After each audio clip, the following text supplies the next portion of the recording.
지난주에는 우리가 선교를 하는 가장 근본적인 이유에 대해서 함께 말씀을 나누었습니다.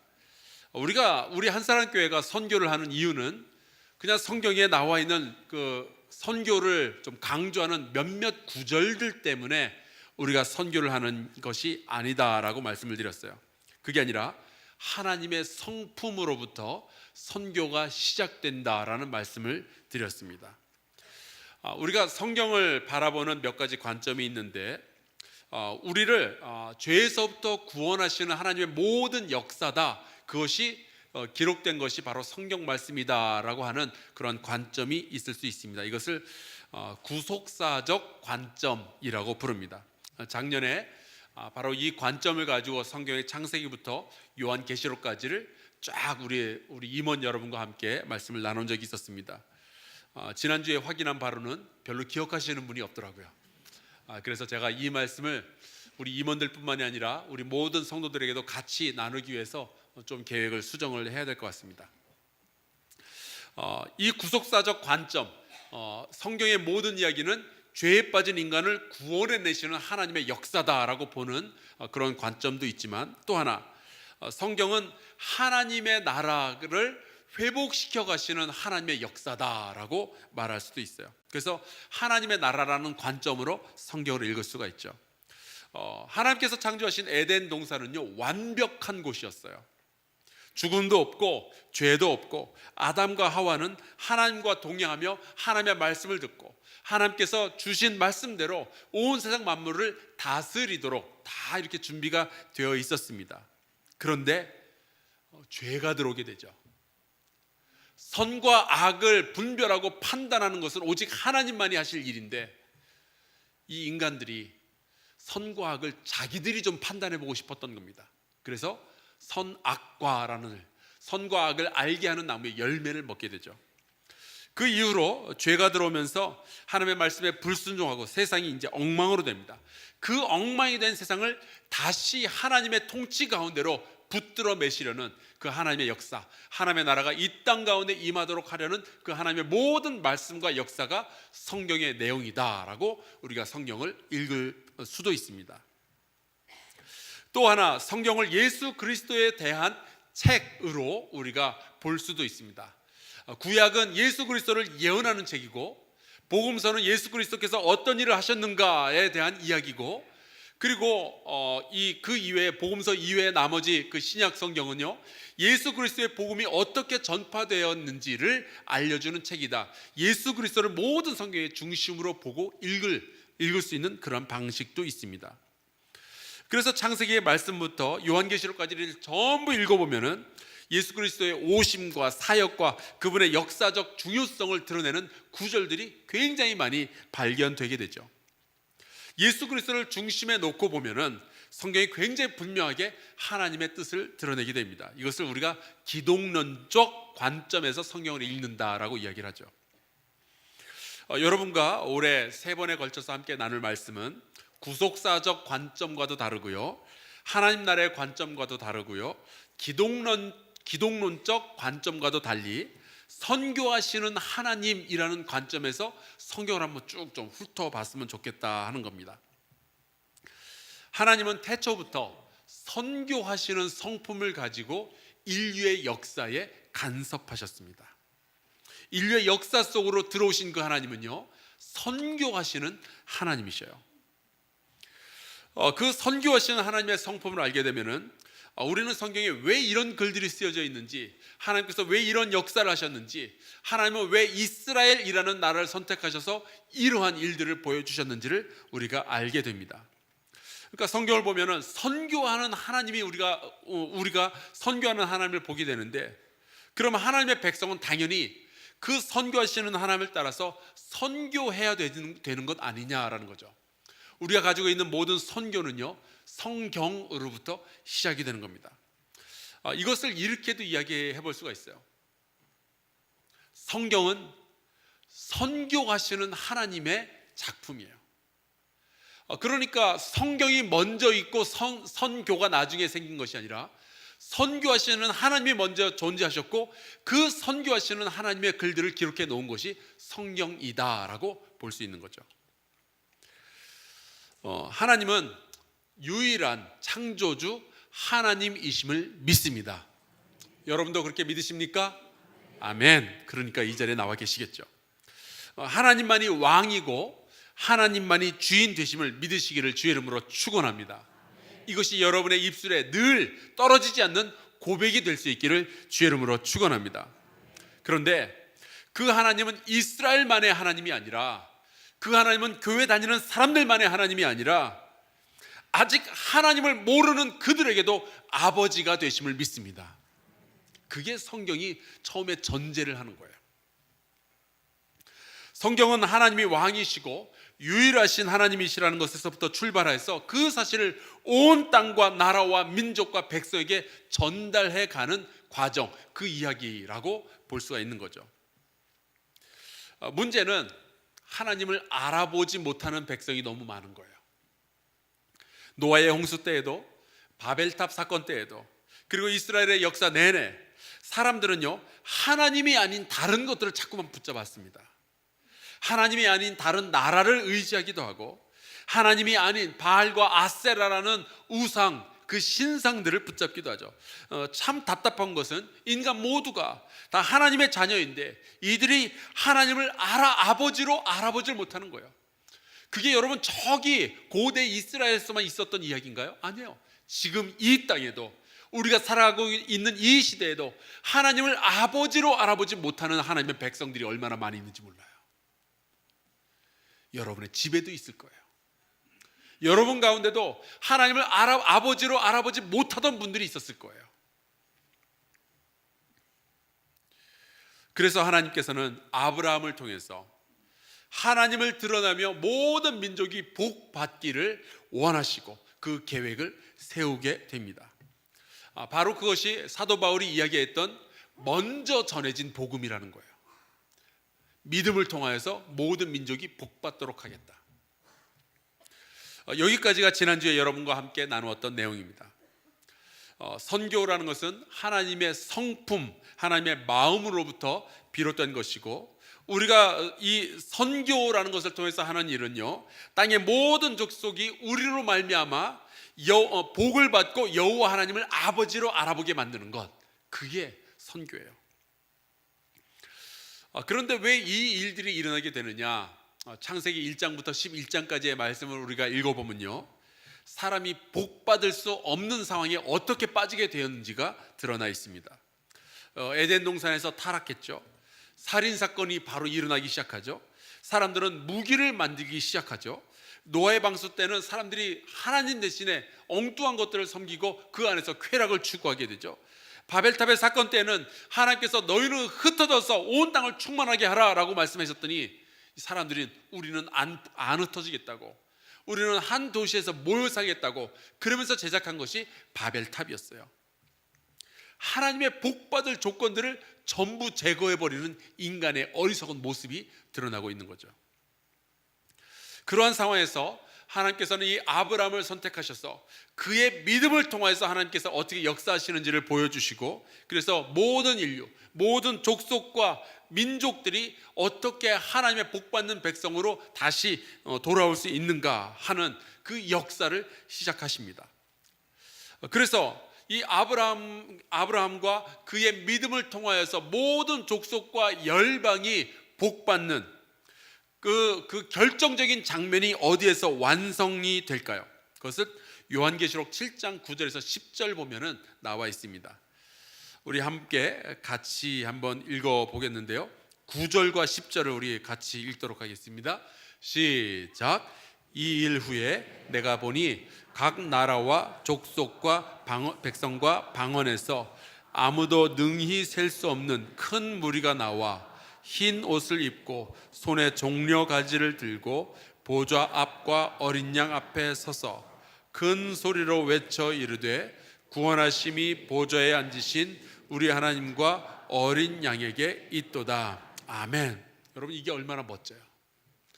하나님께서 꿈꾸시는 결론이 이건 거예요. 창세기 1장에서부터 11장까지는 사람들이 복받을 수 없는 상황이 어떻게 빠지는지를 보여주지만, 요한계시록 7장에는 그 복받을 수 없었던 사람들이 아브라함과 믿음을 통하여서 이렇게 하늘나라에서 다시 하나님 아버지를 아버지라고 부르며 찬양하는 장면이 나오게 되는 거죠. 이 중간의 과정이 저와 여러분이 지금 살아가고 있는 선교의 시대인 겁니다. 그래서 성경은 하나님을 알아보지 못하고 배신한 사람들을 복주려 하시는 하나님의 선교 이야기예요. 이 거대한 서사시를 이렇게 정리를 합시다. 창세기 1장 2장에는 하나님의 창조 이야기가 나오죠. 태초에 하나님이 천지를 창조하시니라. 이것이 무엇을 의미한다고 해요? 하나님과 우리와의 관계를 의미하는 거예요. 하나님은 창조자, 우리는 창조물, 피조물. 하나님은 아버지, 우리는 그분의 자녀. 태초에 하나님이 천지를 창조하셨다라는 이 말씀 한마디에 하나님과 우리와의 관계가 명확하게 드러나 있는 거예요. 하나님은 창조주, 창조물. 하나님은 아버지, 우리는 자녀. 그분은 예배 받으셔야 되고 우리는 그분을 예배해야 되고. 그게 하나님과 우리와의 관계.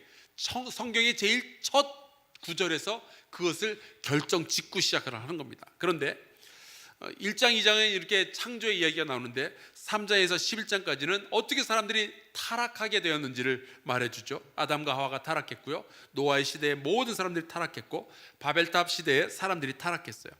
바로 여기에서 우리 인생의 가장 큰 질문이 만들어지게 됩니다. 과연 하나님은 이렇게 타락한 인간들에 대해서 어찌하실 것인가? 영원히 살 수 있는 생명을 준 이 사람들이 다 타락해가지고 이제 죽게 되었는데 이 사람들에 대해서 하나님은 뭐라고 말씀하실 것인가? 우리 인생에 있어서 가장 중대한 질문이고 우리 인류의 역사에 있어서 가장 깊은 질문이 이겁니다. 하나님은 어떻게 하실 것인가? 그 해답이 창세기 12장에 나오는 아브라함의 이야기부터 요한계시록까지의 이야기예요. 그러니까 아주 짧은 질문에 대한 진짜 긴 대답, 이것이 성경이에요. 그들이 다시 하나님께로 돌아오도록 하겠다. 선교하시는 하나님이 여기에서부터 드러나는 거죠.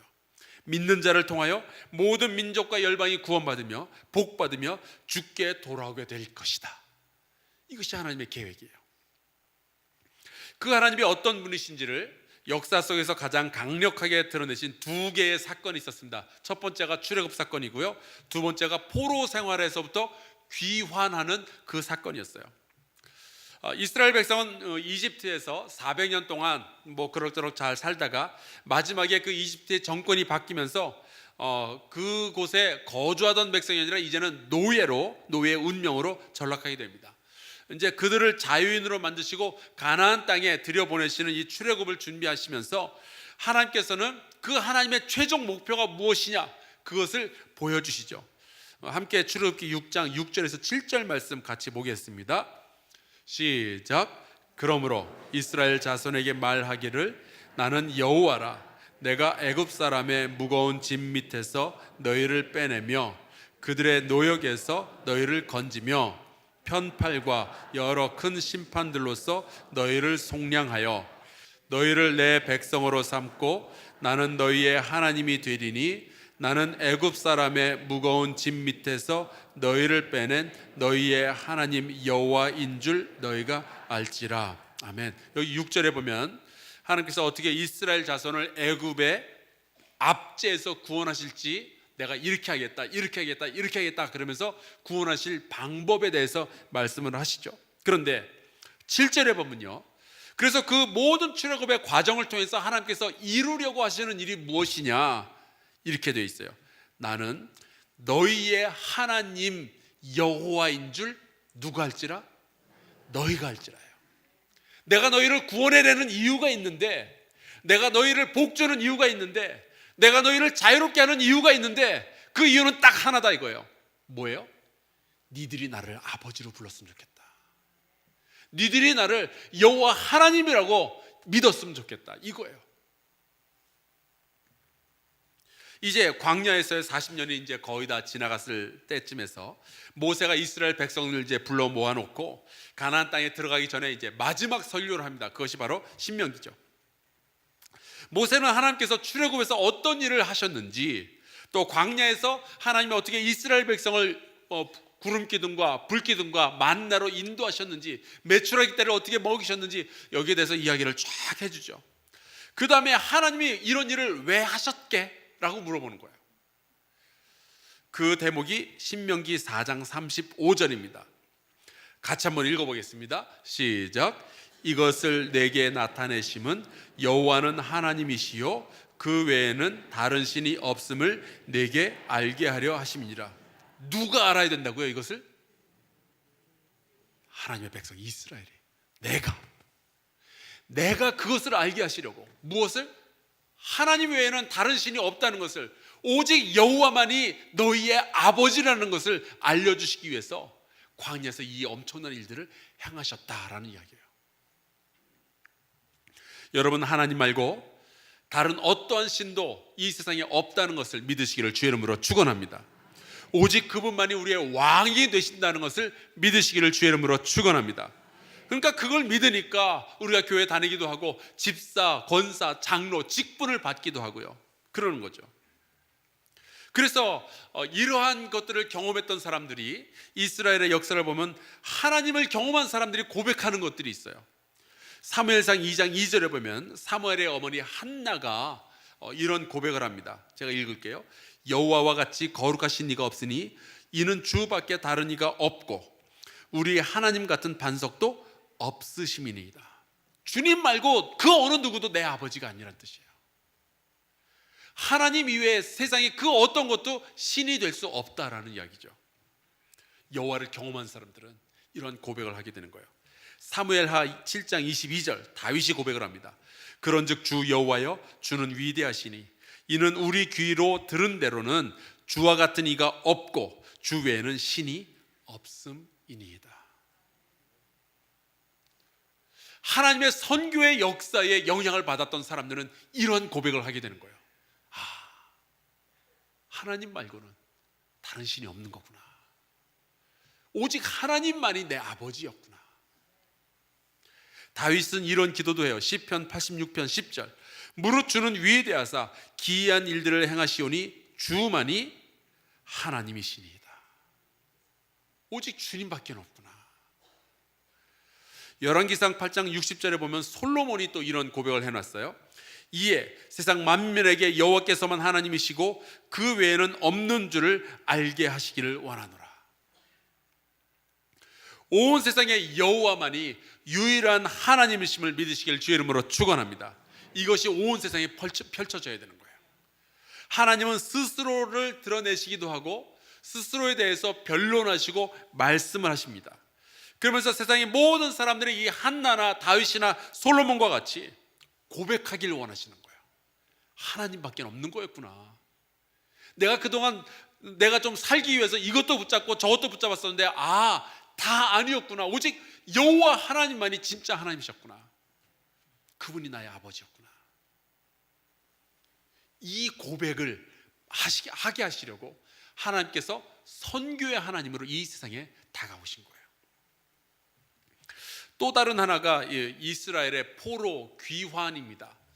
나라가 쫄딱 망해서 바벨론에게 넘어가게 되고, 이 바벨론이라는 나라가 또 망해가지고 페르시아에게 넘어가고, 페르시아에 붙잡혀 있던 이 이스라엘 백성이 이제 다시 예루살렘으로 돌아오면서 일어났던 여러 가지 일들이 있습니다. 그런데 이 포로 귀환 사건이 굉장히 좀 독특한 상황 속에서 일어나죠. 먼저 말씀드렸다시피 이스라엘이 망한 상황이었어요. 나라가 완전히 무너졌어요. 없어졌어요. 당시 이 세상 사람들이 그 이스라엘이라는 나라가 쫄딱 망하는 것을 보면서 그들이 이렇게 해석을 합니다. 이스라엘을 지키시는 하나님이 한 분 계시는데 여호와라는 이름을 가진 신이 이스라엘을 지키고 계시는구나. 이집트를 지키는 신이 있는데 이집트를 지키는 신은 라, 아수를 지키는 신은 엘닐, 바빌론을 지키는 신은 마르둑, 페르시아는 아수라 마즈다라, 자동차 이름 중에 마즈다라고 있죠. 그게 그 페르시아의 신의 이름 중에 하나였어요. 마즈다 혹은 미스라라는 신도 있고, 그러니까 각각 나라들마다 다 신들이 있는 거예요. 자기네 나라 신이 있는 거예요. 그래서 나라와 나라가 싸울 때마다 자기의 신에게 제사를 하고 전쟁터에 나가는 거예요. 그리고 전투를 한 다음에 이집트가 이기면은 라 신이 도와줘서 이겼다. 그리고 만약에 바빌론이 이기면 마르둑 신이 도와줘서 이겼다. 그리고 만약에 이스라엘이 이기면 이스라엘 사람들은 이스라엘 나름대로 여호와 하나님이 도와주셔서 이겼다. 그렇게 얘기를 하는 거죠. 그래서요, 고대의 전쟁은 나라들의 전쟁이기도 하지만 신들의 전쟁이라고 불리기도 했던 거예요. 나라와 나라가 전투를 하면은 누가 믿는 신이 더 세냐, 이 전투가 벌어진다라고 사람들이 해석을 하는 거죠. 그런 상황에서 이스라엘이라는 나라가 쫄딱 망해버린 거예요. 그 뜻은 세상 많은 사람들의 눈에는 이렇게 비춰졌어요. 여호와 하나님이라는 신이 다른 나라의 신에게 패배했다. 여호와 하나님이라는 신이 약했다. 다른 나라의 신이 더 강했다. 그런 뜻이 되는 거예요. 여호와 하나님은 무력하다라고 증명이 된 거예요. 요즘도요, 우리가 고난 앞에서 하나님을 향한 신앙을 잃어버리는 사람들이 있죠. 하나님 믿었는데 내 꼴이 이게 뭐냐고, 하나님 믿었는데 내가 왜 이런 병에 걸리냐고, 하나님 믿었는데 내 사업이 왜 이렇게 망하냐고. 이스라엘 백성이 지금 그 처지에 놓여지게 된 거예요. 이스라엘을 침범했던 외적들이 자기네가 전투에서 이길 것 같으면 꼭 하는 말이 있습니다. 역대하 32장 14절에 이런 말씀이 있어요. 내 조상들이 진멸한 모든 나라의 그 모든 신들 중에 누가 능히 그의 백성을 내 손에서 건져내었기에 너희 하나님이 능히 너희를 내 손에서 건지겠느냐. 이거는 이스라엘을 침범했던 그 장군이 하는 이야기예요. 우리 신이 더 세다. 니네 하나님 여호와라고 계시지 니네 하나님이 너희를 구원해내지 못한다. 왜냐하면 내 신이 더 세기 때문에. 그런 이야기예요. 그때 사람들이 그런 식으로 역사를 해석을 했습니다. 그런데 놀라운 게 뭔지 아세요? 나라가 망했는데도 하나님을 끝까지 붙잡은 사람들이 있었어요.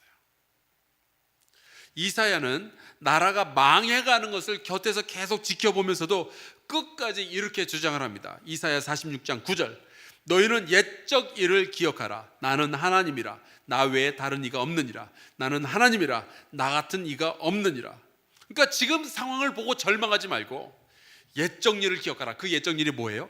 출애굽의 사건인 거예요.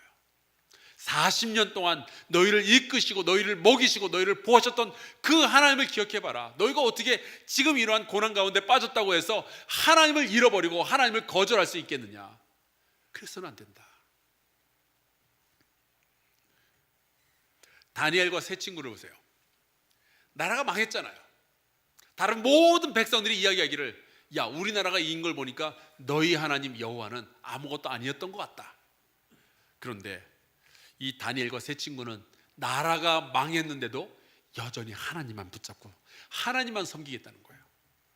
그들은 목숨을 거는 거예요. 여호와 하나님을 섬기기로.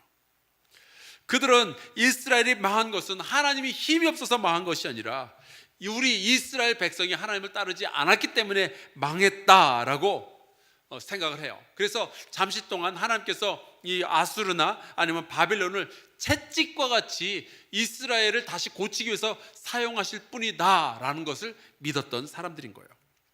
그들은 이스라엘이 망한 것처럼 보이지만 하나님은 결국 이스라엘의 하나님만이 아니라 온 백성과 온 땅과 모든 나라의 하나님이시기 때문에 결국에 하나님은요, 이 외국의 왕들 바벨론이나 페르시아를 통해서도 이스라엘을 다시 회복시킬 것이다 라고 믿고 있었던 거예요. 여러분, 우리가 믿으려면은, 기왕에 믿음 생활하려면 이 정도는 믿어야 되지 않겠어요?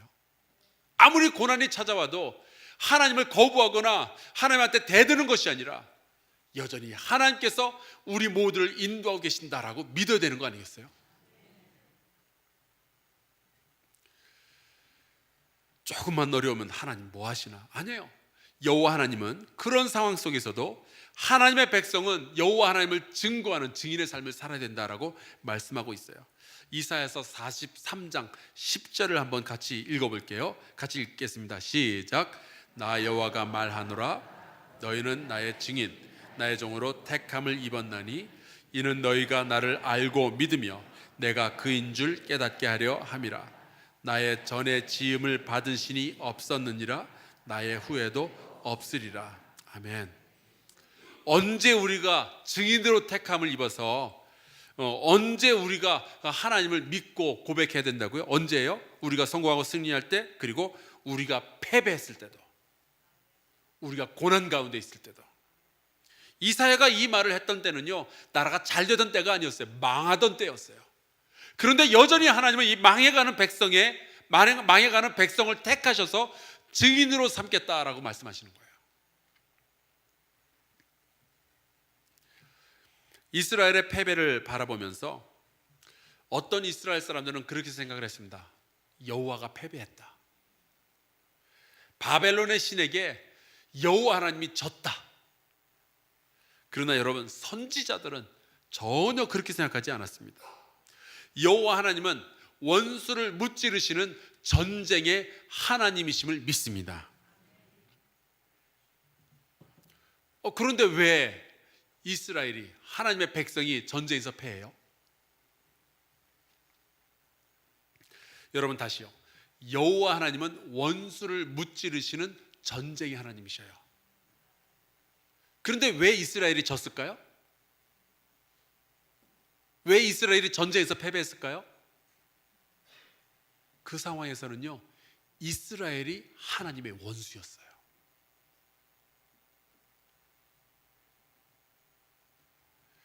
여호와 하나님의 원수가 누구냐 하는 질문을 던진다면 대답이 바벨론이 아닙니다. 하나님을 거역하고 우상을 섬기며 모든 죄악을 일삼던 이스라엘이 하나님의 원수로 등장하게 된 거예요. 하나님의 적군으로 이스라엘, 하나님께서 택하시고 세우신 이스라엘 백성이 하나님의 원수로 등장하는 거예요. 그래서 에스겔서 5장 7절에서 9절 말씀에 보면은 이스라엘 향한 굉장히 좀 불길한 예언의 이야기가 있죠. 같이 한번 읽어보겠습니다. 시작.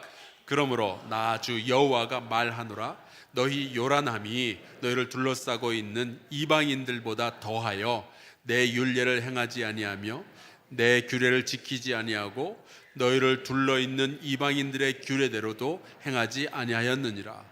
그러므로 나 주 여호와가 말하노라. 나 곧 내가 너를 치며 이방인의 목전에서 너에게 벌을 내리되 내 모든 가증한 일로 말미암아 내가 전무후무하게 내게 내릴지라. 아멘. 이 이스라엘 백성이 여호와 하나님의 원수로 등장한 거예요.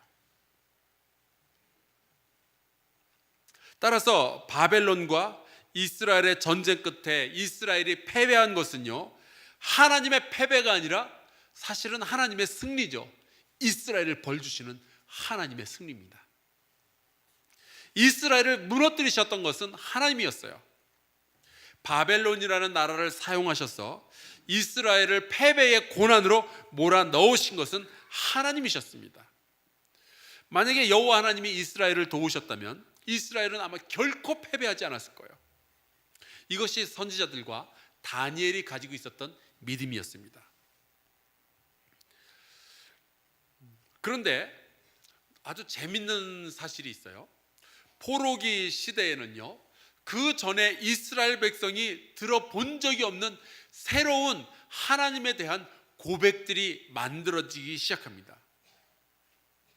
어떠한 고백들이냐? 새로운 내용이 아니라 그 고백을 하는 사람들이, 새로운 사람들이 생겨난 거예요. 이방 나라의 왕들이 여호와 하나님을 알게 되고 그 하나님을 높이는 고백들을 만들기 시작합니다.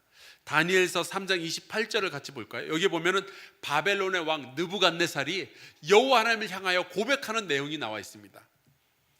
28절부터 같이 한번 읽어보겠습니다. 시작. 느부갓네살이 말하여 이르되 사드락과 메삭과 아벳느고의 하나님을 찬송할지로다. 그가 그의 천사를 보내사 자기를 의뢰하고 그들의 몸을 바쳐 왕의 명령을 거역하고 그 하나님 밖에는 다른 신을 섬기지 아니하며 그에게 절하지 아니한 종들을 구원하셨도다. 그러므로 내가 이제 조서를 내리노니 각 백성과 각 나라와 각 언어를 말하는 자가 모두 사드락과 메삭과 아벳느고의 하나님께 경솔히 말하거든 그 몸을 쪼개고 그 집을 거름토로 삼을지니 이는 이같이 사람을 구원할 다른 신이 없음이라 하더라. 아멘. 누가 이 고백을 해요? 느부갓네살이에요. 그런 이스라엘을 멸망시킨 왕이지만 그의 입술에서는 이스라엘의 하나님을 찬송하는 고백이 나오는 거예요. 무슨 이야기냐? 이스라엘은 망했지만 하나님은 여전히 모든 나라와 민족과 열방의 하나님이신 거예요.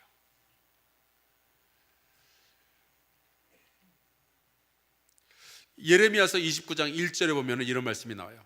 선지자 예레미야가 예루살렘에서 이 같은 편지를 느부갓네살이 예루살렘에서 바벨론으로 끌고 간 포로 중 남아있는 장로들과 제사장들과 선지자들과 모든 백성에게 보냈는데, 여러분 여기 보면 느부갓네살이 사람들을 포로로 끌어갔다라고 되어 있죠.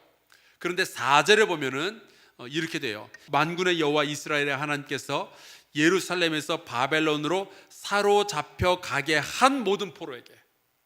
그러니까 이 느부갓네살이 자기의 능력이 세서 자기가 워낙에 용감하니까 자기의 권력으로 이스라엘 백성들을 끌고 갔느냐? 아니라는 거예요. 그 배후에는 하나님의 허락하심이 있었다는 거예요. 하나님께서 그렇게 내버려 뒀으니까 느부갓네살이 이스라엘 백성을 포로로 끌어갔지, 만약에 하나님께서 막으셨다면 이런 일들은 안 일어났을 거다라는 이야기죠.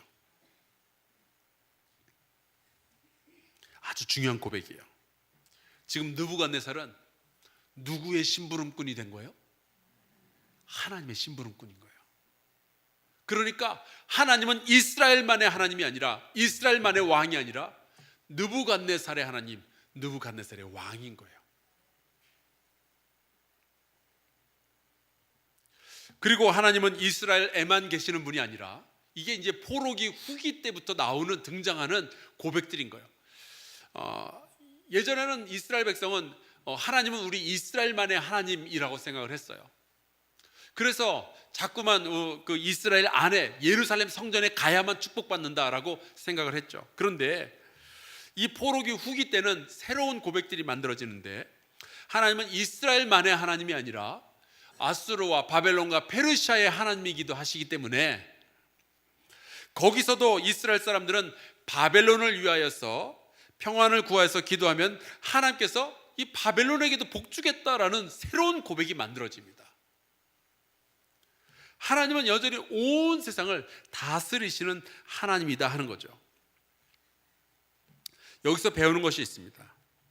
하나님의 백성은요, 심지어 심판을 받는 중에도 하나님의 선교를 위한 하나님의 도구로 쓰임받을 수 있다는 거예요. 하나님의 백성은 고난 가운데 빠져서 정말 죽음의 골짜기 같은 곳을 지나갈 때도 하나님을 증거하는 데 사용될 수 있어요. 때로 그런 말씀을 하시는 분들이 있어요. 아유 목사님, 저는 죄인이고요, 저는 너무 부족합니다.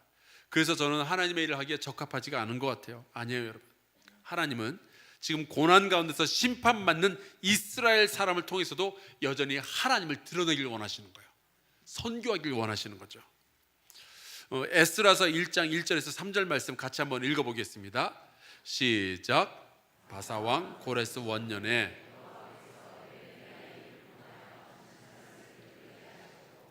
바사왕 고레스의 마음을 감동시키심에 그가 온 나라에 공포도 하고 조서도 내려 이르되, 바사왕 고레스는 말하노니 하늘의 하나님 여호와께서 세상 모든 나라를 내게 주셨고 나에게 명령하사 유다 예루살렘에 성전을 건축하라 하셨나니, 이스라엘의 하나님은 참 신이시라. 너희 중에 그의 백성 된 자는 다 유다 예루살렘으로 올라가서 이스라엘의 하나님 여호와의 성전을 건축하라. 그는 예루살렘에 계신 하나님이시라. 아멘. 여기 고레스의 마음을 감동시킨 분이 있어요. 누구예요? 하나님이셔요. 하나님은 이스라엘만의 하나님이 아니구나라는 고백이 여기 숨어 있는 거예요. 하나님은 모든 사람의 마음을 감동시키시고 이방인을 사용하셔서 이방인을 다스리셔서 새로운 역사를 또 이루어 가시는 거죠. 에스라가 고백하는 것은 이 페르시아의 왕 고레스마저도 역시 하나님의 선교의 목적을 이루기 위해서 사용되어지는 도구에 불과하다라는 거예요. 이 포로 시기에 쓰여진 또 다른 책이 에스더서가 있습니다. 에스더서는요, 읽어보면 특징이 하나 있어요. 굉장히 뚜렷한 특징인데, 에스더서에는 하나님의 이름이 한 번도 등장하지 않습니다. 그래서 어떤 사람들은 아니 어떻게 하나님의 이름이 한 번도 등장하지 않는 에스더서가 성경에 포함될 수 있느냐, 그런 말도 해요. 그러나 이 에스더서가 하나님이라는 단어를 등장시키지 않으면서도 고백하는 것이 있어요. 뭐냐? 하나님은 페르시아 왕국을 주관하고 계셨다는 거예요. 하나님의 이름은 전혀 등장하지 않지만 그 모든 왕국의 일을 배후에서 조종하시고 다스리시는 이는 여호와 하나님이시다. 세상에 그 어떤 나라, 그 어떤 왕도 하나님의 다스리심에서 벗어날 수 없다. 그것이 에스더서의 고백이에요. 보이지 않지만 하나님은 여전히 일하고 계시는 거죠. 에스겔 선지자는요, 이 포로 시기를 바라보면서 예언했던 선지자입니다. 에스겔의 특징은 두 가지가 있어요. 첫째, 에스겔은요, 하나님께서 이스라엘만 심판하시는 것이 아니라 이방 나라들도 전부 하나님께서 심판하신다라고 이야기를 합니다. 왜요? 하나님은 이방 나라의 왕이기도 하시기 때문에. 그리고 또 하나가 있어요. 에스겔이 정말 입버릇처럼 그 무슨 얘기만 끝나면 꼭 하는 말이 있어요. 80번 등장해요, 에스겔서에. 나중에 댁에 가셔서 한번 보세요. 한번 세보시는 것도 더 좋겠어요. 80번 나오는데 이런 말이에요. 너희는 내가 여호와인 줄 알리라. 너희는 내가 여호와인 줄 알리라. 이거를 80번을 얘기해요. 그러니까 이방인들조차 여호와 하나님이 얼마나 보편적인 모든 나라의 왕이시고 모든 땅과 나라 백성의 주인이시다라는 것을 알게 될 것이다 하는 거죠. 제가 예를 몇 개 좀 가지고 와봤어요. 에스겔서 37장 28절 우리 여성분들이 한번 읽어보겠습니다. 시작.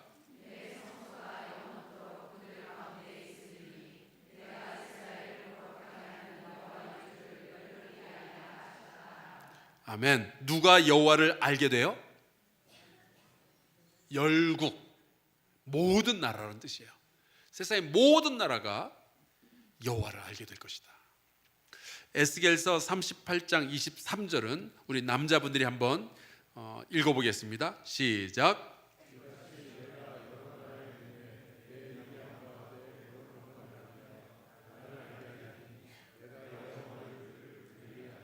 아멘. 누구의 눈에 나타나요?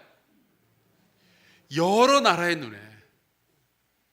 그러니까 하나님은 이스라엘만의 하나님이 아니라라는 고백이 이 포로 시기를 통해서 드러나기 시작하는 거예요. 하나님 모든 나라를 다스리시는 보편적인 주인이신 거예요. 하나님은 하나님 아닌 다른 것을 자기의 주인으로 삼고 살아가는 모든 이들에게 그들의 진정한 창조자가 나다, 구원자가 나다, 아버지가 나다, 이것을 드러내길 원하시는 거예요. 그것이 하나님 아버지의 선교예요.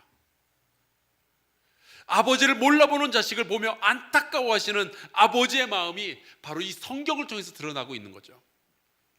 그래서요, 살아계신 하나님이 반드시 하는 일이 하나 있어요. 이 성경 가운데 굉장히 큰 주제예요. 선교하시는 하나님은 반드시 일을 하시는데 어떤 일을 하시느냐? 우상 숭배와 싸우십니다. 우상과 싸우는 게 하나님의 선교 사업 중에 굉장히 중요한 부분을 차지하게 돼요. 제가 미국의 아틀란타에서 살 때 첫 아들을 낳아서 기르는데 이제 뭐 1년 지나고 좀 몇 개월 되면 그때부터 이제 엄마 아빠들이 기대하는 게 있죠. 얘가 언제 걸을까? 그 다음에 애가 걷고 나면은 조금 있다가 우리가 기대하는 게 있죠. 엄마 아빠를 어떻게 말할까? 이런 거 우리 기대하잖아요. 근데 한 번은 이제 우리 교회 식구들하고, 그 당시 이제 저는 전도사였는데 교회 식구들과 함께 소그룹 모임을 가진 동안에 이제 애들도 그때 이제 같이 기어다니는 애들도 이제 몇 명 같이 있고 그랬단 말이에요. 근데 유학생 하나가 제 아들을 붙잡고 장난이죠. 장난을 치는데 자꾸만 자기를 보고 아빠라고 불러보라는 거예요. 제 아들 보고. 저는 전도사고 그 모임의 리더였으니까 제가 대놓고 막 화를 내지는 못했지만 얼마나 기분이 나빴는지 몰라요. 지가 뭔데? 아니, 애를 놓고 장난을 쳐도 어떻게 그런 장난을 치냔 말이에요.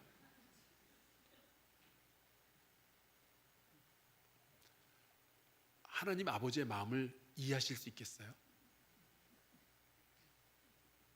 자꾸만 하나님의 자녀를 보고 내가 아버지라고 유혹하고 등장하는 우상들이 있는 거예요.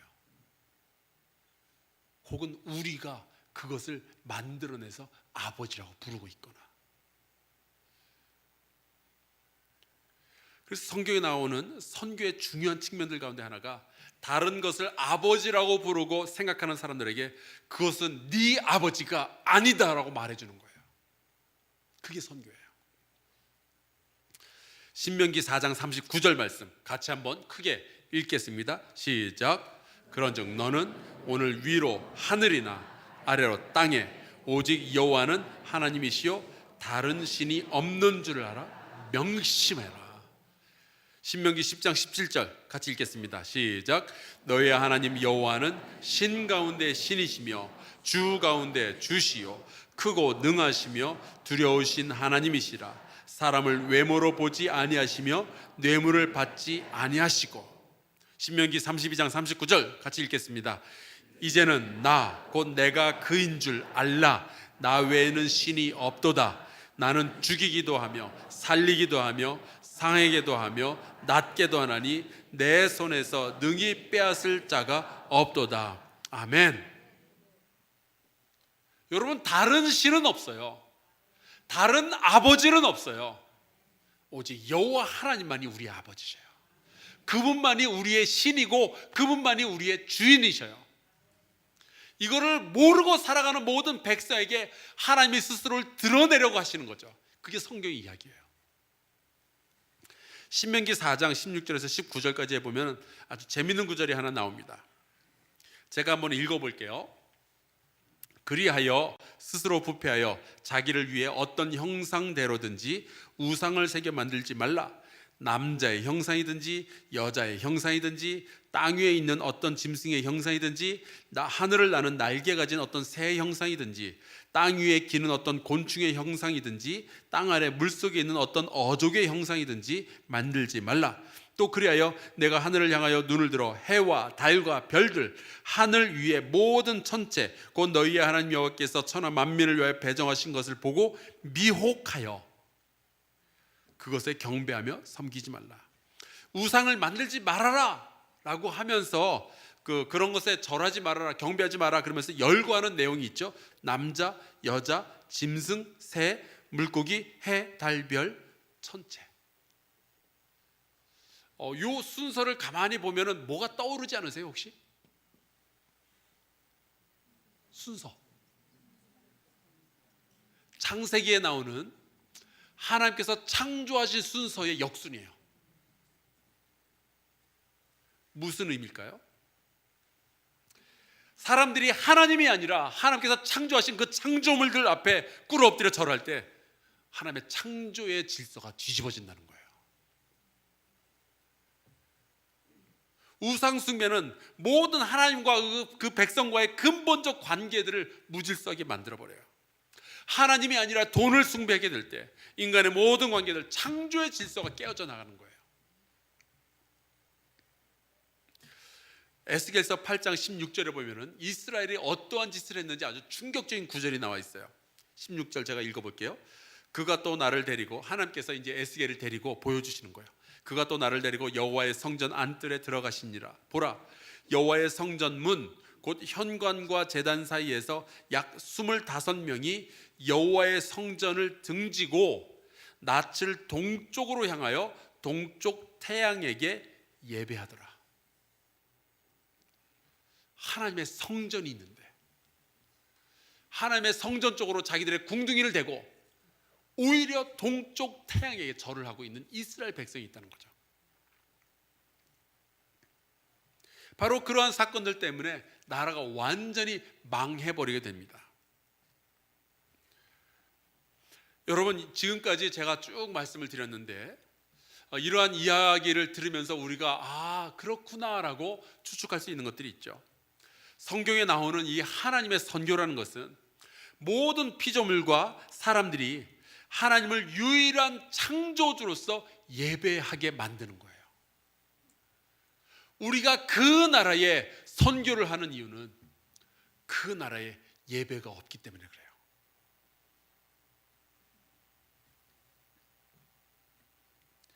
그렇다면 우리의 선교라는 것은 그 하나님의 선교에 하나님만이 오직 유일한 아버지시고 신이라는 것을 드러내는 그 하나님의 선교에 우리가 참여하는 것, 그게 우리의 선교입니다.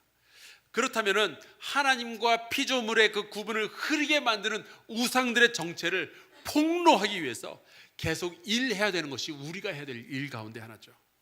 그리고 사람들을 그 우상들로부터 해방시켜내는 거예요. 그 자크 엘룰이라는 그 학자는 우리 시대의 우상 숭배를 폭로했던 사람입니다. 우리 시대의 우상은 무엇인가? 세속주의라는 거죠. 거룩한 것을 싫어하고 세상적인 즐거움을 추구하는 우리의 삶을 보면은 하나님이 아니라 이 세속주의라는 것이 경배받고 있다는 것을 우리가 알게 됩니다. 즐거움이 우리의 우상이 된 거예요. 또 하나, 두려움이 우리의 우상을 만들어내는데 굉장히 크게 일조합니다. 그래서 성경에 보면은 두려워하지 말라, 무서워하지 말라, 이 얘기가 왜 이렇게 많이 나오는가 했더니, 여러분, 두려움은요 우상을 만들어내는 온상이에요. 바다가 두려운 사람들은 용왕이라는 우상을 만들어냅니다. 그래서 용왕님이 노하시면 안 되니까 용왕님한테 잘 보여야 내가 바다에 나가서 배를 띄워서 좀 평안하게 다녀오니까, 바다가 두려우니까 용왕이라는 우상을 만들어내는 거예요. 그래서 용왕을 달래보려고 심청이를 물에다 집어 던지잖아요. 제 친구 목사가 목회하는 수원 제일감리교회가 있어요. 제가 그곳에서 모임이 있어서 가봤는데 재미있더라고요. 수원성 안쪽에 이렇게 들어와 있는데, 수원성 그 문을 이렇게 지나가서 조금 가면은 이제 교회가 나와요.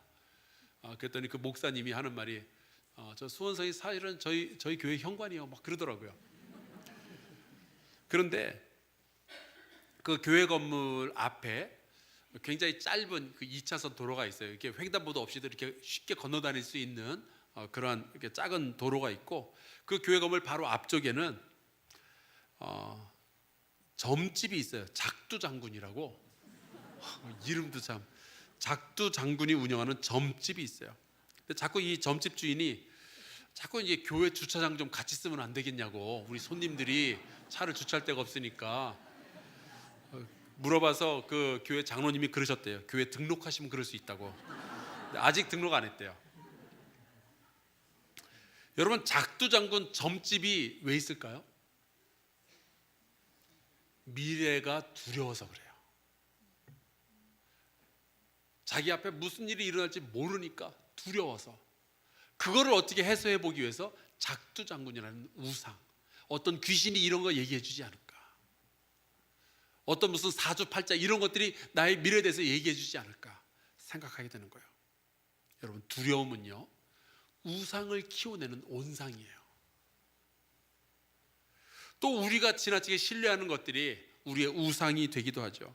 사람, 제도, 돈, 또 때로는 법, 이 법만 만들면은 모든 일들이 해결될 것처럼 그렇게 생각해가지고 법을 만들기 위해서 혹은 법을 폐지하기 위해서 얼마나 많은 사람들이 토론하고 싸우고 그러는지 몰라요. 미국 사람들은요 집집마다 총이 있어요. 총. 그게 날 살려줄 거다, 나를 보여줄 거다라고 생각을 하는 거예요. 미국이 아마 전 세계에서 무기를 가장 잘 만들고 가장 많이 만들고 가장 많이 판매하는 국가일 거예요. 최근에 미국은 레이더에 보이지 않는 비행기를 만들었어요. 스텔스 비행기라고 해가지고 왜 만들었잖아요. 그것이 우리를 지켜줄 거다. 근데 어떤 결과가 나왔는지 아세요? 요즘 신문 보니까 그런 게 안 보이는 비행기를 찾아내는 레이더들을 또 만들어냈더라고요. 여러분, 우리가 신뢰하는 것은 반드시 우리를 실망으로 끌어가게 돼 있어요. 우리가 사람을 지나치게 신뢰하면 결국 그 사람에게서는 실망의 맛을 보게 돼요. 우리가 돈을 지나치게 신뢰하게 되면은 그 돈의 끝은 실망으로 끝나게 되죠. 여러분, 거짓 신들에 대해서 우리가 확실하게 기대할 것이 하나가 있는데, 그것은 그 거짓 신들은 반드시 실패할 거다를 기대할 수 있어요. 그래서 이런 말이 있습니다. 인류의 역사는 신들의 무덤이다. 인류의 역사를 보세요. 그 한때 그렇게 화려했던 바알과 아세라 어떻게 됐어요? 다 사라졌어요. 제우스, 포세이돈 다 어디 갔어요?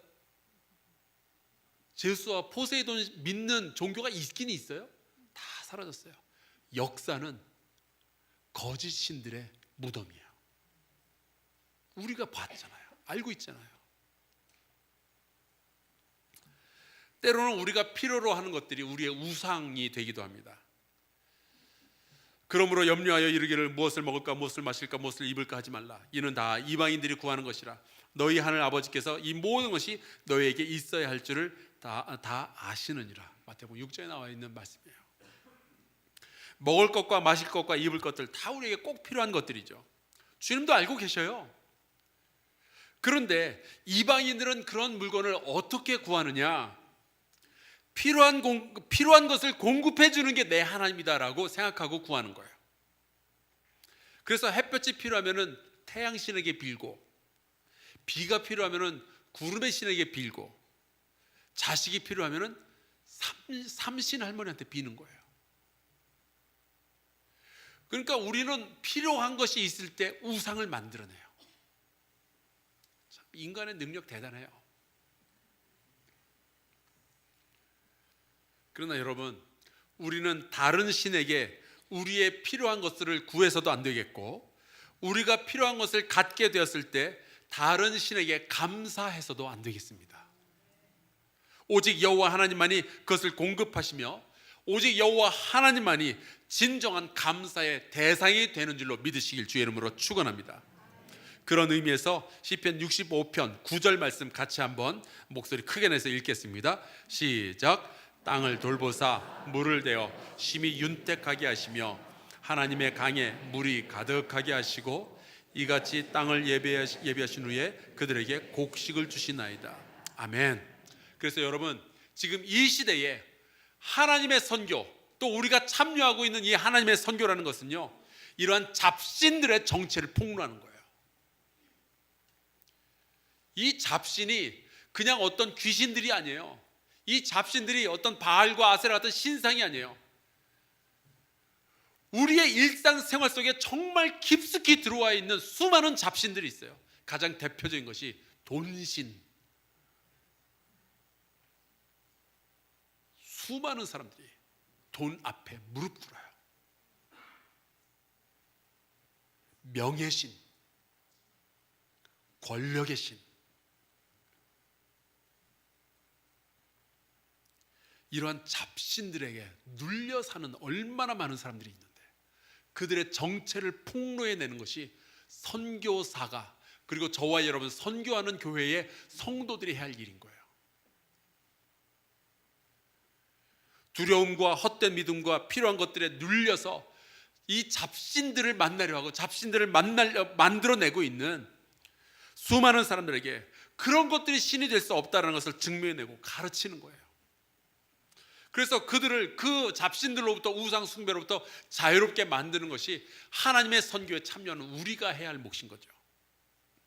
그래서 우리는 불교 국가나 이슬람 국가나 힌두교 국가나 혹은 각종 샤머니즘이 유행하는 곳에 선교를 하러 가게 되면은 그 모든 종교들과 신들 가운데 하나님 한 분 더 소개하고 기독교라는 종교 하나 더 소개하고 그러는 것이 아니에요. 우리는 그 힌두교의 신들이 가짜라는 것을 말해줘야 돼요. 우리는 무당들이 말하고 있는 것들이 전부 거짓이라는 것을 증명해내야 되는 거예요. 그게 선교의 일이에요. 그런데 그 모든 우상들은 반드시 실패하게 되는데, 그리고 역사는 모든 헛된 신들의 무덤인데, 왜 성경은 그냥 가만히 내버려둬도 알아서 사라질 것들을 왜 그렇게 자꾸만 비난하고 경계하고 그러는 걸까요? 이유가 있어요. 첫째, 우상들은요, 하나님이 받으셔야 할 영광을 중간에서 가로채기 때문에 그래요. 굉장히 중대한 문제죠. 하나님의 성품 가운데 하나가 이런 것이 있습니다. 이사야서 42장 8절, 나는 여호와이니 이는 내 이름이라. 나는 내 영광을 다른 자에게, 내 찬송을 우상에게 주지 아니하리라. 하나님은 그래서 질투하시는 하나님이라는 표현이 있어요. 하나님은 하나님 스스로가 받아야 할 그 영광을 다른 우상에게 빼앗기는 것을 전혀 원치 않으시는 거예요. 내 자식이 내가 아니라 옆집 아저씨에게 아버지라고 쪼르르 쫓아가는 것을 견딜 수가 없는 것처럼, 우리 하나님은요, 내가 받아야 할 영광, 내가 받아야 할 그 고백, 내가 받아야 할 그 예배를 다른 것이 대신 받는 것을 참으실 수가 없어요. 그래서 성경은 이 우상 숭배에 대해서, 잡신들에 대해서, 우리가 스스로 만들어내는 여러 가지 가치에 대해서 굉장히 깊이 염려하고 경계하고 있는 거죠. 다른 것들이 하나님께 올려드릴 그 영광을 가로채게 되면 하나님께서 받으실 영광의 분량이 당연히 줄어들게 되잖아요. 그래서 다른 모든 우상들을 철저히 추방하는 것이 저와 여러분들이 해야 할 일들인 거예요. 둘째, 모든 우상 숭배는 사람을 실패와 좌절과 실망으로 이끌기 때문에 그래요. 우상 숭배는 사람을 파괴하게 됩니다. 이스라엘의 어떤 왕은 자기 자식을 불 가운데로 지나게 했다는 것을 여러분 성경 읽으면서 보셨죠? 그 광경을 바라보는 엄마의 마음은 어땠을까요? 돈을 숭배하는 사람들의 인생은 어떻게 될까요? 쾌락을 추구하는 사람들의 인생은 어떻게 될까요? 여러분 그 옛날 오대양 사건을 기억하십니까? 32명이 구원파와 관련이 되어서 사업을 하다가 일이 잘 안 되고 그러니까 자살을 했거나 혹은 타살이지 않을까, 지금까지도 미스테리로 남아있어요. 그래요, 사람들이 죽었어요. 근데 그들만 죽고 끝나나요? 아니에요. 그 사건으로 부모를 잃은 자녀들이 있고요, 그 사건으로 자식을 잃은 부모들이 있고요, 그 사건으로 형제와 아내와 남편을 잃어버린 가족들은 인생이 파괴된 거예요. 여러분, 우상 숭배는 사람을 파괴해요.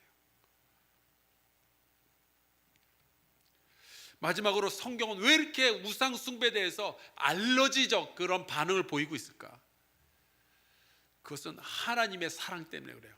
여러분, 하나님의 선교적 사랑은 우상 숭배를 배격합니다. 반드시 그렇게 되어 있어요.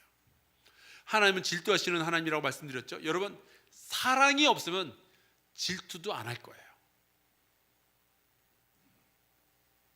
내가 사랑하는 사람이 누구를 만나든 무슨 상관이 있어요? 사랑 안 한다면. 그러나 내가 사랑하니까. 하나님은 그 자녀들이 아버지와의 관계가 바르고 사랑으로 채워질 때에만 그 자녀들이 행복할 수 있다는 것을 너무나도 잘 아시니까 자녀의 행복을 깨뜨리고 자녀의 인생을 파괴하는 우상과 싸우실 마음을 가지고 계시는 거예요. 그 자녀들의 마음을 훔쳐가는 우상들에 대해서 싸움을 거시고 질투하시고 전쟁을 하시는 거죠. 그래서 여러분, 선교는요, 잡신들과의 싸움이에요. 단지 어떤 바알이나 아세라 같은 그런 신상뿐만이 아니라 선교는 돈과의 싸움이고 명예와의 싸움이고 권력과의 싸움이고 때로는 지나치게 우리의 인생을 좌우로 흔들고 있는 자본주의와의 싸움일 수도 있어요.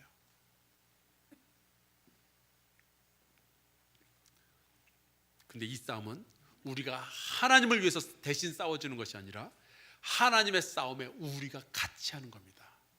선교하시는 하나님은 내 자녀를 양보하실 수가 없어요. 너희가 나를 아버지라고 부를 때까지 내가 싸우겠노라 말씀하신 그 하나님의 이야기가 이 성경에 쫙 드러나고 있는 거죠.